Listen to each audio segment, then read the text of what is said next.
Sometimes it's amazing how quickly time passes, and it's hard to believe we're a week into Lent. The 40 days of Lent remind us of the time Jesus spent in the wilderness at the beginning of his public ministry. Those 40 days were significant for Jesus as he withstood the temptations of the devil and remained faithful to the Father's will.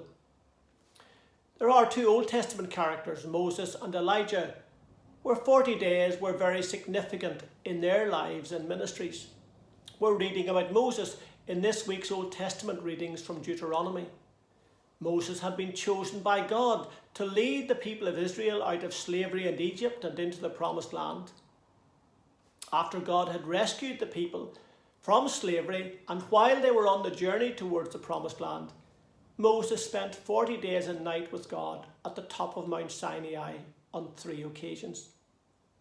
At the end of the first 40 days, God gave Moses the 10 commandments and tablets of stone, but they were broken when Moses returned to the people of Israel and discovered they had made a golden calf and were worshipping it. The next day, Moses went back up the mountain to ask God to have mercy on the people of Israel. After 40 days, he returned to the people and then went back up the mountain a third time. When he had returned to the people after another 40 days, he not only had the 10 commandments on 2 tablets of stone, we are also told his face was shining, was radiant, because he had spent time with God. In these 40 days of Lent, let's try to spend some more time with God, talking and listening to him as we pray and read his word and respond to his Spirit, so that our faces, our lives, may reveal and radiate his presence, his character and his nature. The other Old Testament character I mentioned is Elijah. He had been involved in a contest, a showdown with the prophets of Baal, in which he helped people recognize that God is the only true God. Queen Jezebel was so angry with Elijah, she was going to have him killed. Elijah was tired and weary. He was afraid and he ran away. He went off into the desert, and at the end of the first day, he sat down under a tree. He'd had enough and he wanted to die. He lay down and fell asleep. But then an angel of the Lord touched him and said, "Get up and eat."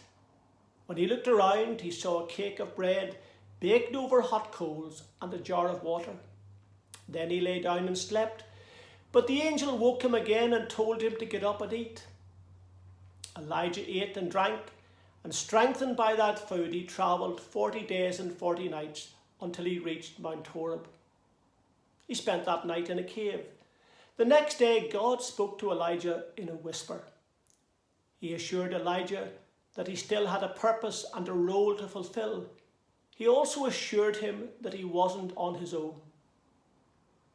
In these 40 days of Lent, when we may be feeling tired and weary, may you know the Lord nourishing you, bringing refreshment and renewal, reassuring you that you're not on your own, and reminding you that you have a role and a purpose.